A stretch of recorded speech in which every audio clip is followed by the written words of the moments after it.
Build creative confidence. Beat the inspiration addiction. Join the Writer's Gym.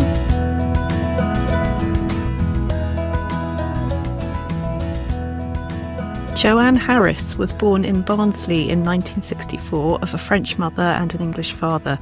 She studied Modern and Medieval Languages at Cambridge and was a teacher for 15 years, during which time she published 3 novels, including Chocolat in 1999, which was made into an Oscar-nominated film starring Juliette Binoche.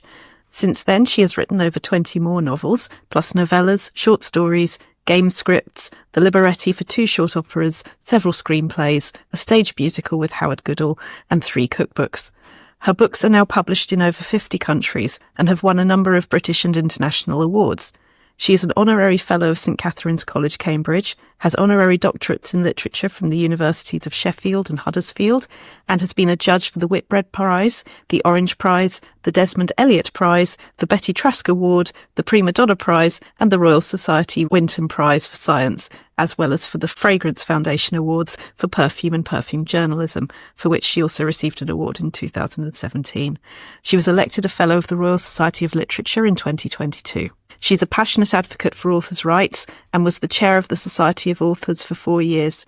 She was a member of the board of the Authors Licensing and Collecting Agency, ALCS, between 2018 and 2024. Her hobbies are listed in Who's Who as mooching, lounging, strutting, strumming, priest baiting and quiet subversion of the system, although she also enjoys obfuscation, sleaze, rebellion, witchcraft, armed robbery, tea and biscuits. She is not above bribery and would not necessarily refuse an offer involving perfume, diamonds, foreign travel or pink champagne. She works from a shed in her garden, plays in the band she first joined when she was 16 and lives with her husband in a little wood in Yorkshire. Joanne Harris, OBE, Fellow of the Royal Literary Society, which I will not abbreviate because I always feel like I'm going to say the letters in the wrong order. It's lovely to see you. It's great to be here. Thank you. Thank you. We've had a bit of this week together already because at time of recording, we're just back from FantasyCon where you were emceeing. Indeed. This is why I'm still looking bleary and I've got a cup of tea. Oh, likewise, but coffee. One of the great strategies. How did you find FantasyCon? I thought it was great. I really enjoy cons. I don't do very many of them because my publishers tend to send me to lit fests instead, but they're very different to lit fests. And I think they're a lot more democratic in the sense that everybody, readers, writers, bloggers, publishers, they're all there together. This is what I say to people when I'm inviting friends along, that I think for people whose only experience of conventions might be something like Comic-Con, there's no us and them, everybody's there as a person, as a writer, which if I were to send a lesson back to sort of me when I was starting out, I think is enormously valuable in itself, isn't it? That everybody's a person. Yeah, I think it is. I think it's important that we understand that it is a community, not a kind of fortress full of special people with everybody else looking up from the outside. We have a relationship with readers. We should celebrate that. Absolutely. And I will now somewhat hypocritically, because I do agree with it entirely, say that it's something I do notice in myself, that because Chocolat was very influential to me, I do notice that those feelings that you get when you're going, oh, it's a writer, it does tend to happen to me when I've known who somebody is for a long time. I am curious, have you ever had a feeling like that about people, or were you more practical about it? No, absolutely. I have had. I mean, there were people that I loved when I was a child, and I don't think the awe of that person goes away. I mean, when I met Ray Bradbury in LA, I just burst into tears. Fortunate, he was very old and the restaurant we were eating in was a bit dark, so I think I got away with it. But no, I did, absolutely. Everybody is overawed by somebody. Even Mr. Bradbury, who was telling me about the fan letters he was writing at that time when he was in his late 80s to the writers and illustrators of various comics he'd loved as a boy. We do pass that on. And it's a good thing to pass on, isn't it? It's a bit like the old wisdom of turning every sorry into a thank you, that it is a case of yes. saying what you loved, isn't it? Indeed, yes. And I think there's nothing wrong with that. I think no letter of appreciation or word of appreciation to anybody, however famous they might seem, is ever wasted, because everybody just likes to know that their words have made a difference. Absolutely. And that link to writing is so significant, isn't it? I mean, when I spoke to you briefly at at FantasyCon, I did mention that Zozzy in The Lollipop Shoes was... I mean, I don't remember the order that the thoughts happened in, but I think although she was a baddie in terms of what she was doing with those powers, coming into contact with examples of people who understand that how we choose to show up is a choice. Oh, absolutely. No, I loved her too. I mean, she is absolutely an evil, soulless creature. And yet she's very attractive and you kind of want to have her as a friend. There are bits, I guess, and I say this to my clients about writing, but I certainly say it to myself about the people I come into contact with all of the time. To be fair, I say that to my clients, that there will be things that you take from everybody, as in, oh yes, piece of that's a good idea, that works, and a bit of, I'd never do that in a million years. And I think that does play into the something of ourselves in every character. It's this psychological experiment in what's that like, who am I, who is that aspect of me? No, absolutely. And I also think there is something quite cathartic about a villain, a character who just boldly does all the things that you might personally never do because you're not a villain. But actually, there's something a bit liberating in rooting for somebody who doesn't care. And this is why children love books about naughty children. And also naughty teenagers. Just staying with The Lollipop Shoes, there was a scene in that where Anouk realises, with spoiler free, but where Anouk, who is younger than Zozzy, sees Zozzy using her powers. And while it is for evil in the long run, I think something else that maybe is interesting for me working with teenagers and children in writing and in drama as well is those moments where the world gets a little bit bigger because you see how somebody can use their behaviour. Mm-hmm. I think it's teenagers as well as there's something very importantly young adult in that. Oh, absolutely. I think that's true. But I also think that the older adults gravitate to that as well. There is something nice about feeling liberated from rules. And if we can do it in fiction, then it's cathartic and it's not actually doing any harm to the world. It's a safe space. But this is why I think people like Zozzy, because she wants something, she has it, she does it, and she has special powers, which means that she can do things that no regular people can do at all. And a lesson I will say I think I took for writers from that, and I will move on to more recent things and to Vianne. But the idea that probably gets in the way of a lot of the writers that I work with, and certainly me, and I think a lot of other people I know, we can be very tempted to say, well, you do know I'm this age and I haven't done such and such by now. And I think Zozzy is such a wonderful, that changing of identity. It's not about what's happened before, it's about what needs to happen next, and that the next character or the next era is as real, if you like, as the previous one. I think is a really useful psychological tool, even if we choose to do different things with it to what she does.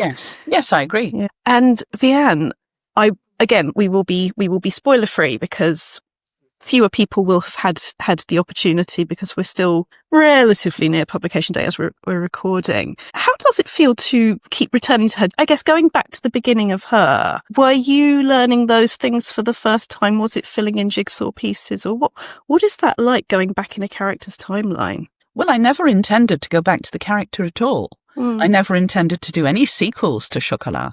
But eventually, having tried a lot of other things and found that there was no real expectation for me to do the same thing over and over again, which is what I feared initially, that Chocolat having been such a success, my publishers would want me to write Chocolat 2, 3, 4 until I dropped. And I thought, this is not going to happen. I'm going to push the boundaries and do other things. So having written in a number of other genres for 6 or 7 years, I eventually went back to Vianne and found that I had things to add to that character because life had added things to me. When I wrote Chocolat, I was the mother of a small child, and so I wrote Vianne as the mother of a small child. And later, I wrote her as the mother of a young adolescent, and I left her with the Strawberry Thief as the mother of 2 children, one who has already left home, the other who is about to. And this is a pivotal moment for anybody, and I would not have written those books in that way if I hadn't reached a point of perspective in my own life that meant that I was confident writing about Vianne's life and her experience. So I brought quite a lot of myself to that. And then I thought, where do I go after Vianne? I have travelled with her for over 27 years. Where does she go next? Because people are still interested. And people are interested, of course, in where Anouk and Rosette go next too, and they have their own stories which may or may not be told.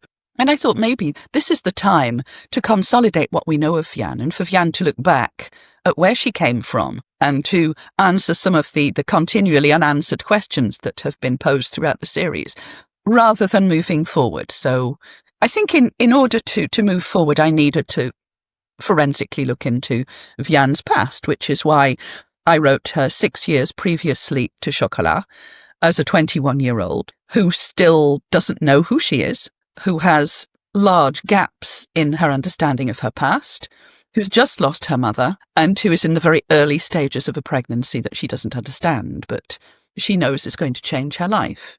I was going to move on and talk about other genres and other forms, but I will just quickly mention that the mother angle has fascinated me in terms of she's so, both in this character but more broadly as a writer, that we can be somewhat overawed, as I was talking about at the beginning, by who we think we're supposed to be, or who a parent figure, or maybe even a culture has expected us to be, or a home environment, or whatever it happens to be.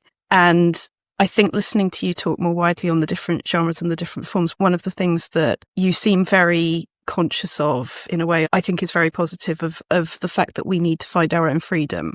That when you were talking about deadlines with publishers, that they don't set the deadline for you. You say this will take as long as it takes. I'm wondering whether that was a conversation with yourself about how do I find my own identity in terms of the writer that I am. Is that something that was a conversation for you? I think it was. I think when I finally realised that I could leave teaching to write full time, I wanted some level of security in my life. And obviously, as a writer, you can't really guarantee any security at all. But I wanted to feel that I was at least partly in charge of what I was doing, and that I wasn't going to be told what to do by publishers and when and what to write, and to be given hard deadlines. I don't work well to deadlines. They don't help me work. Generally, I work pretty fast anyway, so publishers have no particular reason to feel anxious if I don't know exactly how long a piece is going to take. But I think it's actually quite important. This is a lesson that I've learnt, that publishers are not as rigid as they may first appear to a beginning author. You know, they say things like, oh, well, we need to bring the book out at Easter at whatever time. And you think, well, okay, when am I going to finish the book? Am I confident that I am going to be able to edit the book to its needs and my needs? Do I have enough thinking time? And, I think it's absolutely fine for you to say to your publisher, I need 6 months longer to finish this book. I need a certain amount of thinking time to deliver the edits, because we all want the same thing. We all want a book that works as well as it possibly can, and that is finished to the degree we would hope it would be. There's something in there about, it gets joked about as ask forgiveness, not permission, but actually I think there's something more than the world is not psychic. We need to say what we want, what we're capable of. Absolutely. If you are struggling, and I can't stress this enough, then you must tell somebody. Tell somebody who can help. Your agent, your editor, your publisher. Say, I need more time. And that's fine. The longer they have to make adjustments for you in that respect, the better it will be for everybody. And if what you're afraid of is wasting people's time, holding them up, getting them to block out time to edit your book when you know it won't be ready, then that will help them too. So try to look ahead a little. But if you are struggling, people do want to help you. I love hearing you say that, because one of the things we have on the back of the bookmark at the Writers' Gym is Say the Thing, which was first said to me by the deputy editor of a magazine that I was overthinking an article for, and it was something that the subject was very important to me, and therefore I was trying to be terribly helpful and get everything that could possibly go into it. And that was when I first heard Say the Thing, and there is no life issue that I and the Writers' Gym don't find that applies to, that you say what needs saying and you can move forward with it. No, that's absolutely right. It's okay to ask for help. It's okay to say what you need. And it's also okay to set down rules, to say, this isn't going to work for me. This approach isn't going to work for me. This editor isn't going to work for me. It's okay to say all those things. Have you ever been surprised by something either working for you or not working for you? Be that what somebody else wanted in a book, or what somebody else did, or times of day, or anything like that? Oh, I think this kind of thing is just absolutely full of surprises. And you have to understand that the more people you work with, the more likely you are to either have to make adjustments or to make changes to the way you work with them. I think it's important to get to know the people you're going to work with so that you're not unpleasantly surprised by something. I mean, book jackets are one very good example. I've always worked very closely with the department that produces book jackets so that if I really don't like a direction they're going in, I can say so early rather than when they've expended time and energy doing something finished and then going, oh, I hate it, which is just dismissive and also unrealistic. So, trying to have a say in things and saying, I am interested in this. I would like a say in it. I would like to be consulted. I would like to go to some meetings. And I'm just curious to see. People are very open about this and they're usually quite appreciative if you're interested in what they're doing. Yeah, it is very much. It's also the thing, isn't it?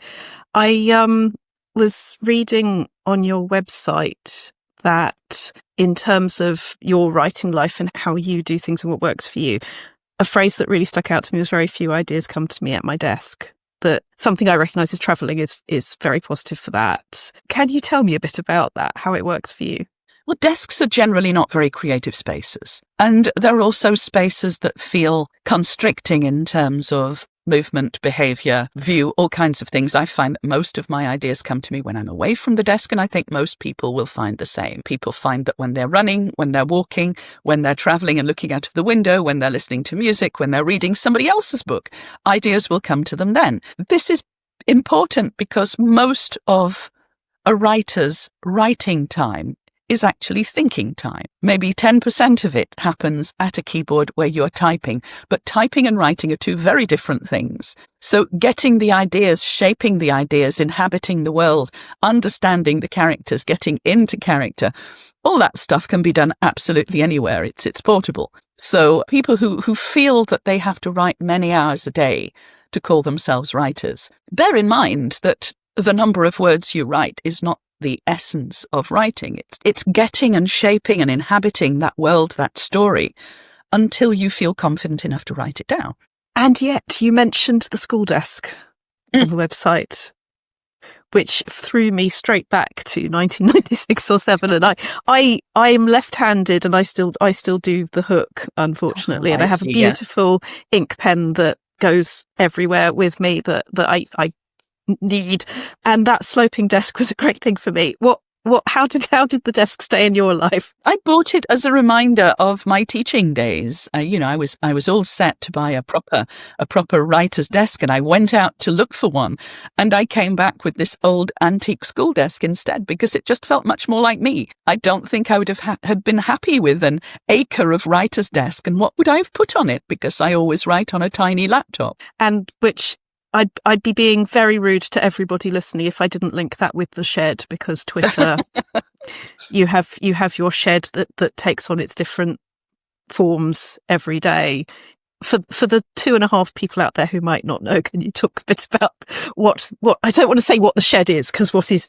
Well, the shed is many things. I wrote a whole essay about the shed for a magazine called A Certain Age, and if you look for it, you'll still find it online.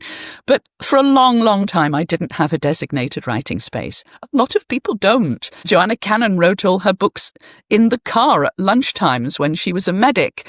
People write in coffee shops. I happen to write mostly on my laptop, on the floor, surrounded by my kids' toys and noise and all the other things, because most of us are not Virginia Woolf, and we can't just designate a room in the house as our study. But it's actually not the physical space that matters as much as the headspace. And so I created this imaginary headspace, which then became a real space. My shed is also real. But when I started to write about it on social media, I riffed on the idea that your headspace can be anything. It can be a flying carpet, it can be a rocket ship, it can be a box, it can be something. But what I wanted to stress was that, you don't have to wait until you have a special designated place to write, because these liminal spaces that we create, which are to do with our imagination and to which we get entry through various triggers, and my book 10 Things About Writing has a whole section about getting into the headspace. because just having the writing space isn't enough. You can kind of play with this as an idea. And so for 20 odd years, I had nowhere to work. And then I had a shed. And so I wrote about it, and it changes shape every day, and it changes location. And it often reflects my whereabouts and my state of mind. And sometimes it reflects what I'm working on. I love the ritual side of it as well. And this really came across reading about it and hearing you talk about it the other day as well, that you said something that I will now misquote along the lines of, when I have put that tweet, I mean, what is the past tense of blue sky? When I have blue skid this phrase into the world I made up this morning, that sort of brings you that I've done that, and then I'm in the zone, and brains and bodies do respond to rituals, don't they? So that lovely idea of... They do. I think people in general are ritualistic in their thinking and their behaviour, and creative people particularly can be. And because I never have enough time, and I've never had enough time to have a long yoga session or a 5-mile run or something before I'm in a state to work, I've always tried to have shortcuts into the zone. And tweeting about or skeeting about the shed is the first one of them, because I generally do that when I'm in my writing space, and it's the first thing that I write, and then I go on to my day's work, which could be half an hour, it could be an hour, it could be 3 hours. And that ritual side of things, it's something that we talk about, finding what they are for those individual people. But I guess a side of that I'm really hearing in yours is the importance of the fact that before the shed was a shed, it was, you understood it wasn't about it being a shed, it was about it being you showing up to it. And then we can make our lives based on the things we imagine. And I think this for me is why writing coaching works so well, is that what we can envisage, we are then in a position to create. Yes, that's right. I think that there are a lot of obstacles that writers put in the way of their writing unconsciously. One is not having quite given themselves permission to do it, or to take it seriously, or to tell other people that they're taking it seriously. And one is waiting for the ideal circumstance. I'll do it when I'm thin. I'll do it when I retire. I'll do it when I have a proper study with a proper desk and and when I feel confident enough. Exactly. And these things are not important, and it's just our way of getting in the way of ourselves and our progress. But psychologically, it's extremely useful to have a designated workspace, whether that's a real space or a headspace or both, because it means that you can draw a line between your day-to-day self and all the things that it has to do and the responsibilities that it has, and your writing self, where you're alone with your book, your work, and that's the only responsibility you have. For me, being able to shut a door was this sounds ridiculous when I say it in this term, but it was a game changer. That the person I live with now also writes, and we work from home, and we do close a door. I think it's sometimes, certainly for me and for a lot of the people I work with, it can be very helpful to hear in terms of boundaries. And, as you say, a lot of people don't have a room that they can withdraw to. Is it all right to ask what's been helpful for you into either with the adults or the children in life, how to make that balance? Because I appreciate you do say that when your child was there, the writing day had ended, but anything around boundaries on time or space that meant the ideas didn't sort of swim past and you couldn't catch them because you were doing something else, because that's another big killer, isn't it? That if you don't write it down when it goes past, it doesn't come back in the same way. It doesn't always, no. And this is why I write things in notebooks when that happens, and you try and catch what comes. Although I do find that ideas that swim past and are lost are generally not ideas I would have used anyway, because they haven't properly stuck. But yes, I think designating space and time is useful. I think too many people are worried about the amount of time they're going to spend writing every day, and they think, well, I can't possibly carve out 4 hours a day. No, you don't have to. What I tend to find is that small achievable goals work for me, and generally work for other people too. If you take an analogy with running, you do not start by running a marathon. You start by running for 30 seconds and then resting for a minute and then another 30 seconds. Writing, I think, is quite similar. So I set myself an achievable daily target of 300 words, which is not very much. You can write that in 10 minutes, 20 minutes, half an hour. And of course, if I want to continue, I will continue. And most of the time I write more than that. But on days when I'm travelling or I'm exhausted or it's not a useful day to do a lot of work, I find that it keeps the plate spinning. That helps me a lot. Also, if you set yourself an impossible target, very soon you will start to feel like a failure. And generally that means people stop what they're doing. They don't continue to make progress. So it's important to celebrate the fact that none of us have very much time, even the ones of us who do it for a living. And it's important to have an achievable goal. So I do that. And I also, I'm no longer afraid to set out time and go, right, for the next hour, don't bother me. Unless the house is on fire, don't disturb me. And it's important, I think, actually, not to feel alone in this. You should have supportive people around you. People who can take control of the dog, the child, the housework, the cooking, for just the small amount of time you need to take your work seriously. And if you can get people around you to understand that, then it helps a lot. So when my kid was small, I used to work quite a lot on Sunday mornings when my mother did babysitting and my husband was at work. And so I was alone in the house. That was very useful. I got a lot of work done during that relatively short interval of time.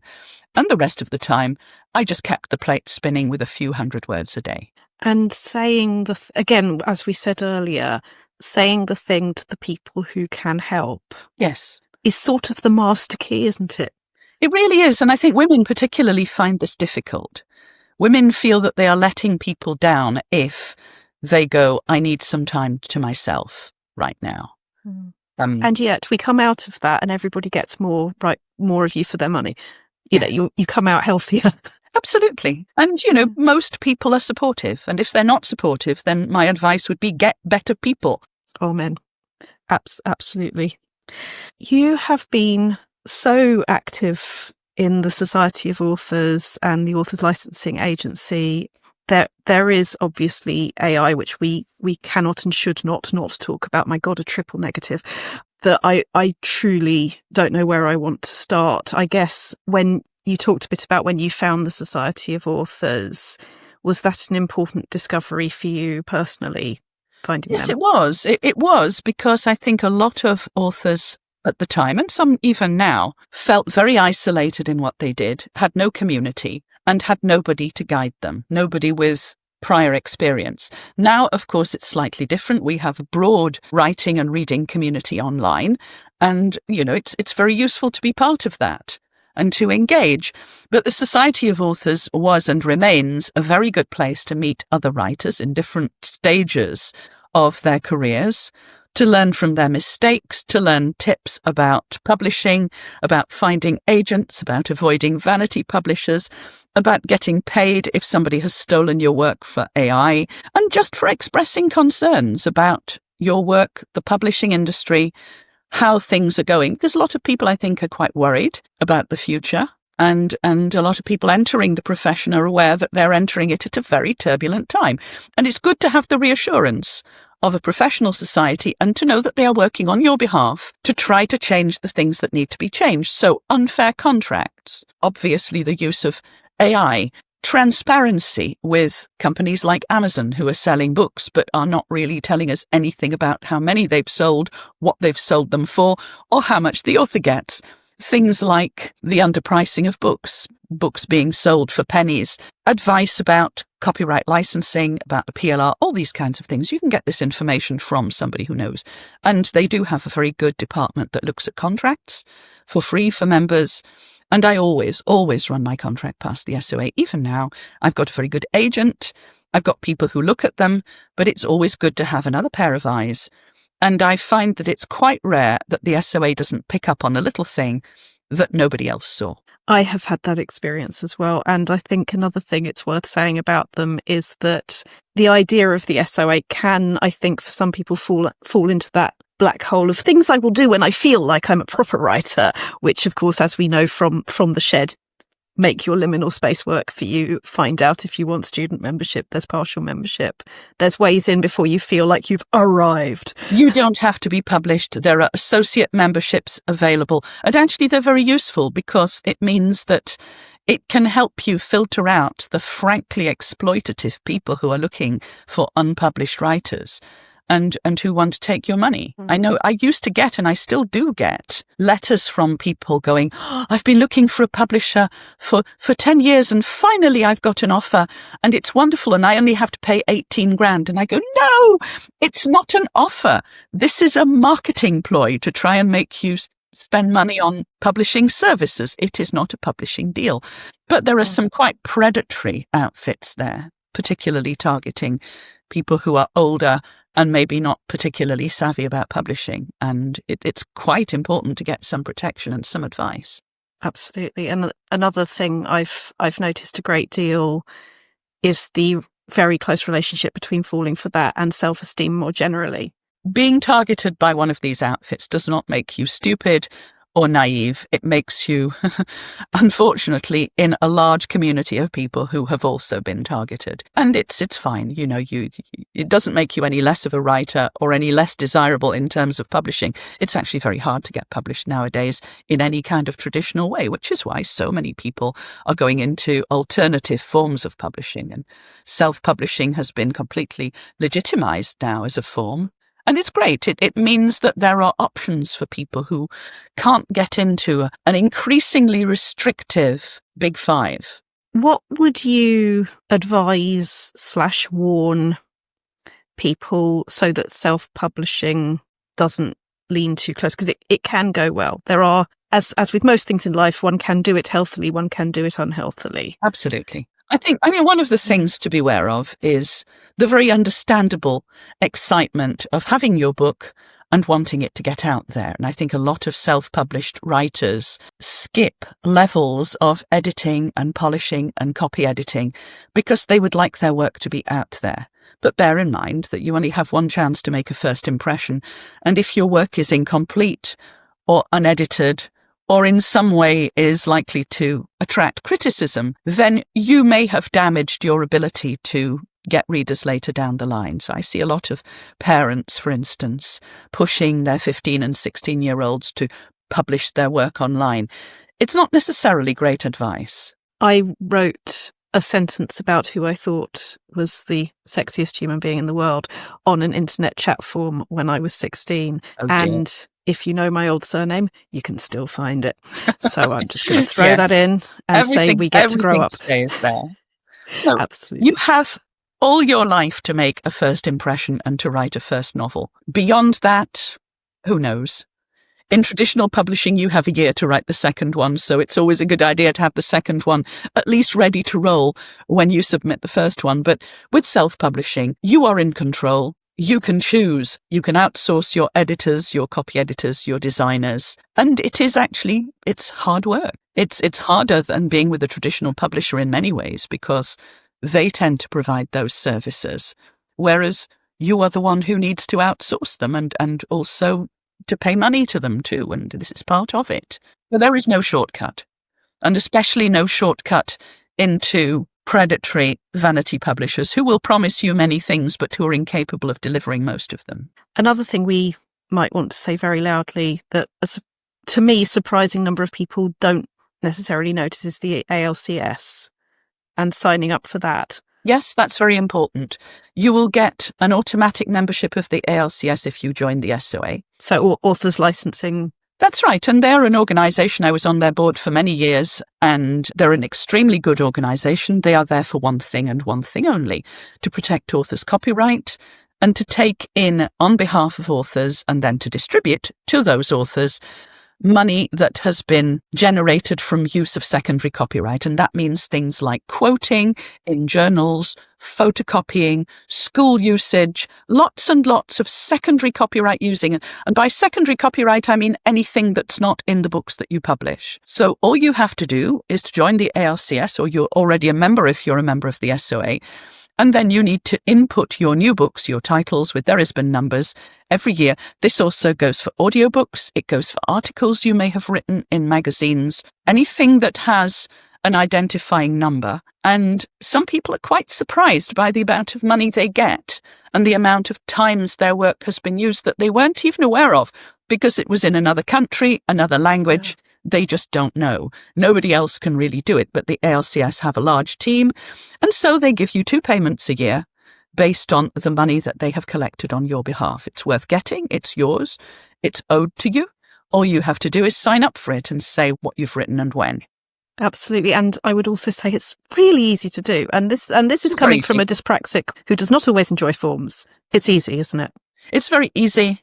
It takes seconds to add a book I don't like doing forms either, but it is very well worthwhile, and it's 2 payments a year, and sometimes it's enough to pay for a nice meal out, or a nice bottle of wine, or sometimes a nice holiday, depending on how much work you have out there and how much they've collected.